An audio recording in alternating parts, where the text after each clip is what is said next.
and today I'm interviewing Evelina Asikainen. Evelina, please, could you shortly introduce yourself? Yes, thank you, Sinimari. It's a pleasure to be here. So I'm working as a senior lecturer in Tampere University of Applied Sciences, and at the moment I'm a teacher educator, but I've a background in ecology, forestry, environmental policy. So it's part of my work, but I've also been involved in environmental organizations already since my childhood in nature clubs and that kind of things. So I've also been in many organizations and also in politics in the Green Party. So I have kind of a diverse way of working with environmental issues. Yeah, that's interesting. And why and how did you originally become involved in environmental issues?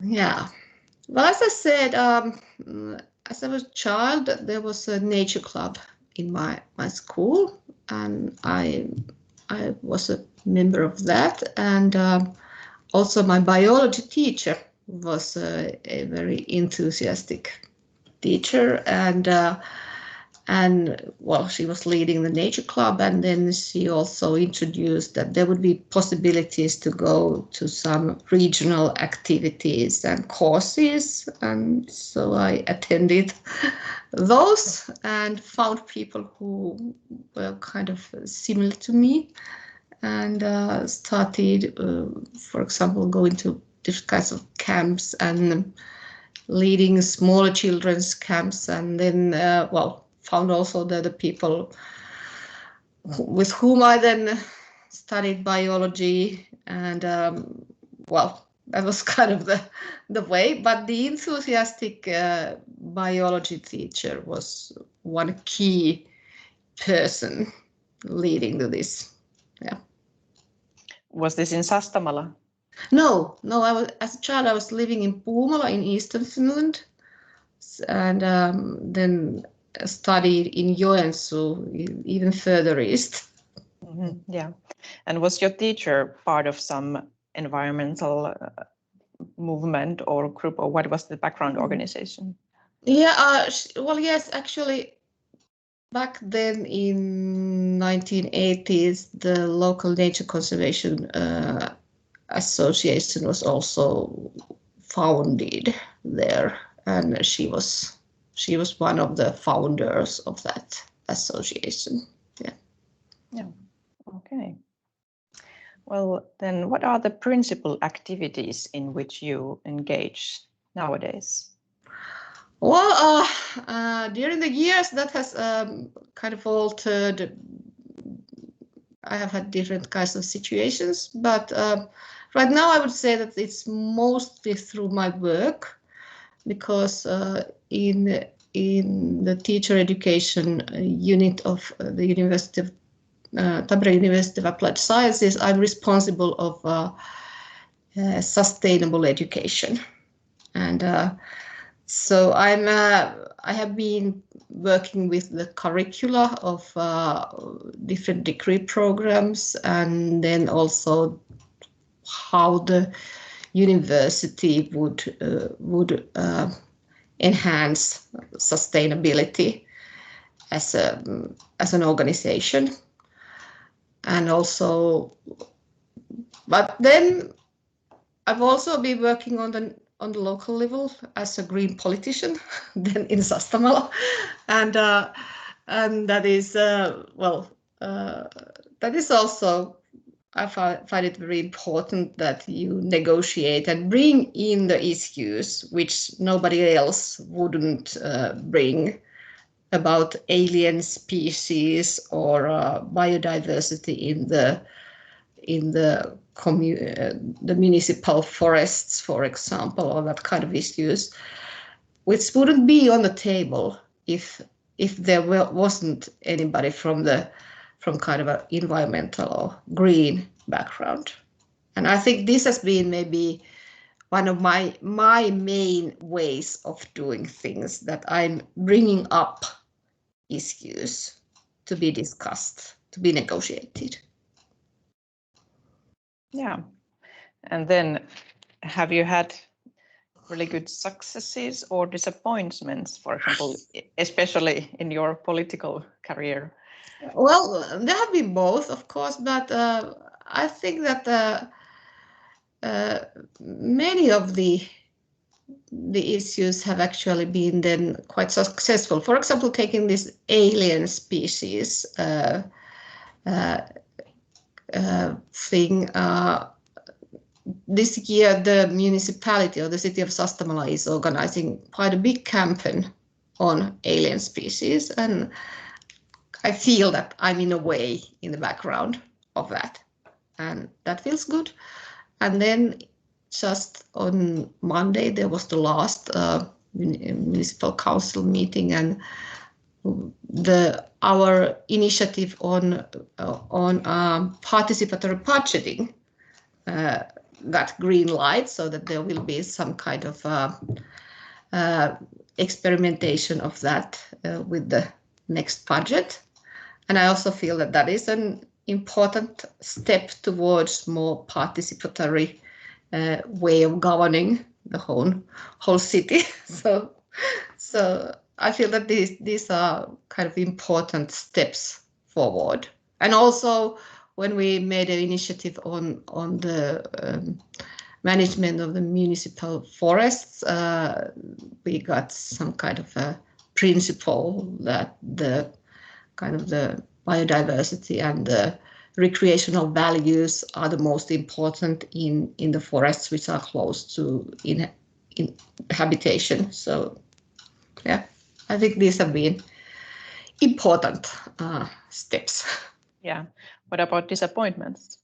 Well, disappointments in land use planning, yes, there have been some disappointments, and then maybe in kind of that how difficult it is to kind of get through that, and well, the city of Sastamala joined the network of the carbon neutral municipalities, but I think that has started really slowly, that it's more like that we signed this, but that they haven't been allocating resources, and they are taking this really slowly, and I think it needs some kind of that somebody reminds all the kind of the leading authorities, the mayor and others, all the time, that, well, you have committed to this and it should show somehow. Yeah. So that sometimes things move too slowly, so they has to be someone to remind and raise. Yeah, there has to be some pressure. Somebody is kind of giving the pressure. Yeah, exactly. Well, you are linked in many environmental organizations, but my question is, what other nature and environmental organization do you have links with? Well, other than the ones you have already mentioned.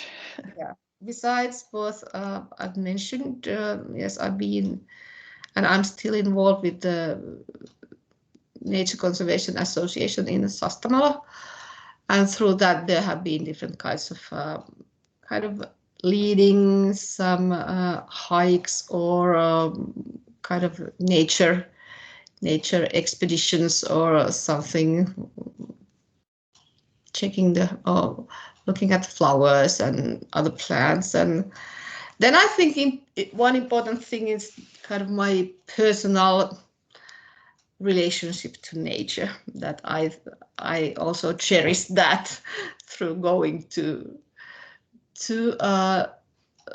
hike and bike and observe birds and that kind of things, and do my own gardening and try to enhance biodiversity there. I think that is also important. There is some kind of a personal level. Is there a favorite place for you to go hiking? Well, there are many favorite places, but I would say that different kinds of small creeks are my favorites. I want to, even in the winter, to go somewhere where there is flowing water. That is very relaxing and comforting, somehow, sitting by a small creek or brook. Is there a specific spot that you would recommend for me to visit? Do these kind of creeks are they in Sastamala? Yes, they are. Yeah, there are some even close to where I live.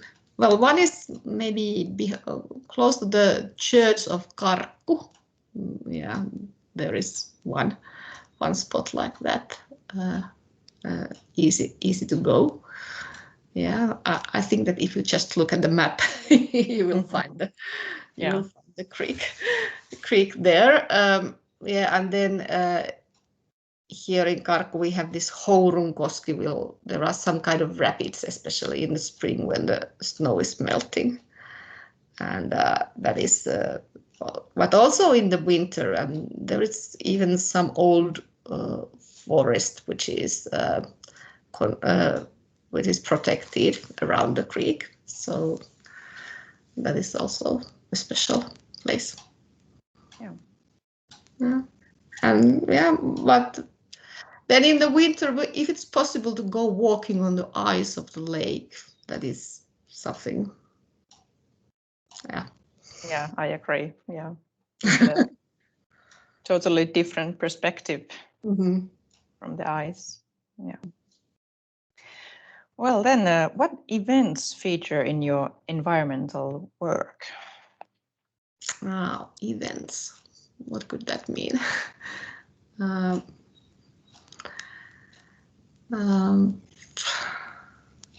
don't know. I'm not quite sure what you are meaning with this question. Well, event could be, for example, a demonstration or a meeting or some kind of activities, different levels. Yeah. Well, in my history of becoming an environmental activist, I would say that there was a demonstration against the nuclear power plants in 1986. And it was, I remember it was somehow a desperate demonstration. But then, as it happened, the Chernobyl happened just the same time. And together this somehow created a very powerful event and meaningful event, and well, then Chernobyl changed all the discussion about nuclear power at that point. So that was and I was at that point something like 19 years, so it was the age where you really somehow, well, things are meaningful, and they leave a powerful side in you.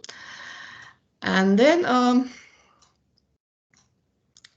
later on, I think some of this kind of citizen initiatives which there are in the net, and then they go to the parliament. Those projects and try to get people to sign those petitions and so on, I think they have been quite meaningful, actually, that getting this 50,000 signatures for, well, to kind of stopping all the peat production or about mining, making the mining laws more strict and so on. I think they are very empowering projects. So I feel that it's very important that the citizens have the possibility to make initiatives to the parliament and campaign for that.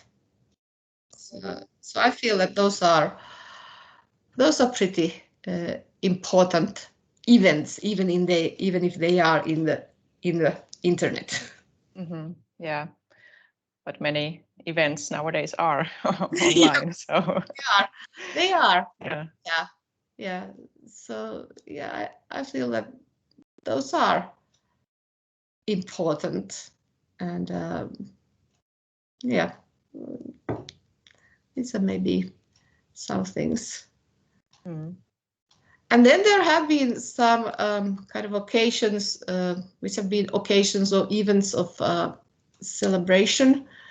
Also, my husband is an environmental activist, but he's more like an ornithologist. And when we were together in the 40 years celebrations of BirdLife Finland, I think that was meeting all those elderly men who had started BirdLife Finland and who were kind of a very all kind of institutional figures like Pentti Linkola there in amongst their kind of fellow nature enthusiasts, seeing them there and discussing their observations of birds and the change in bird life and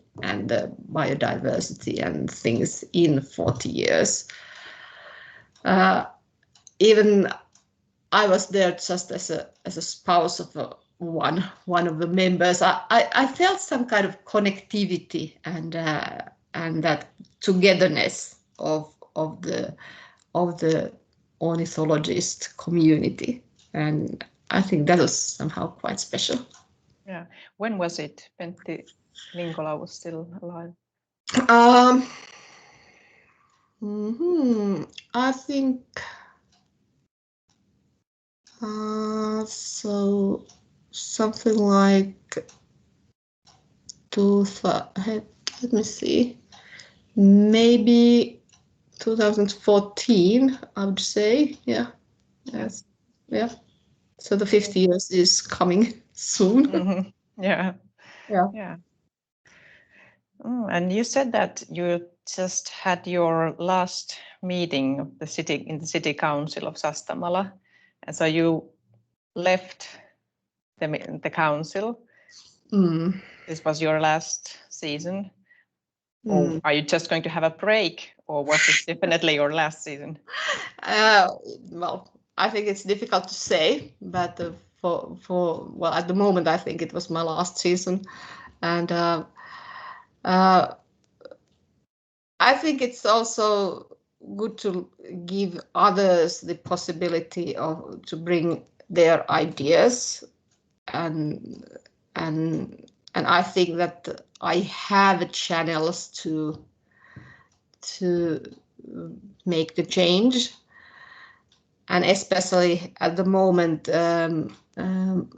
my work offers maybe more these possibilities than before, and I want to kind of concentrate in using them in the best ways I can. And how is your work giving you more opportunities now within the environmental issues?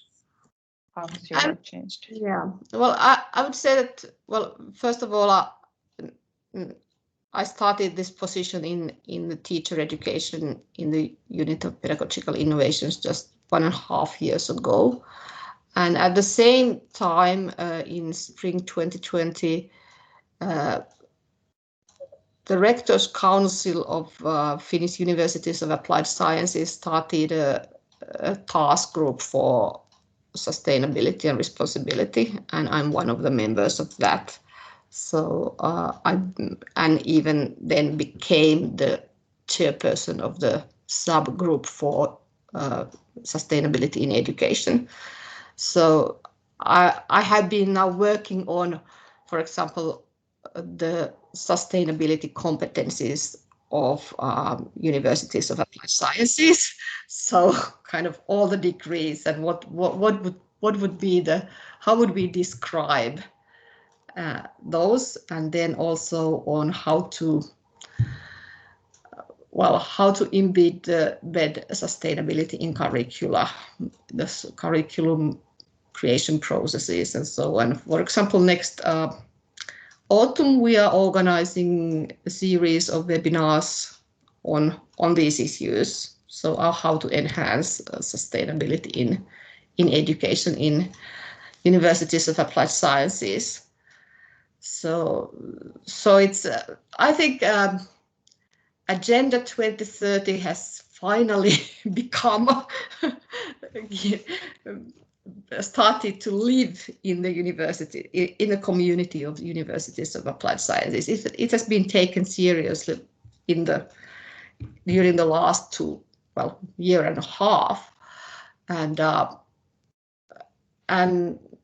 that offers so much possibilities. And I think that this is the momentum to then put the pressure in that direction and do it seriously.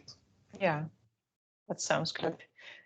And now you have perhaps some more time and energy for that. Yeah. I think that it's good to concentrate on that at this point. Yeah. But perhaps you could give a short course or a lecture in Sastamala Community College on those topics. Yeah.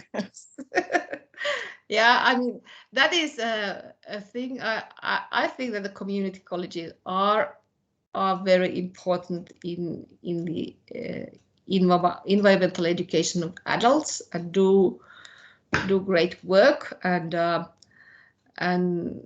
think that it's important to maybe find even more perspectives also there and find. So I would be very happy to develop something with you. Yeah.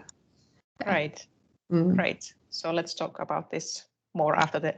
Yeah. Yeah. Okay.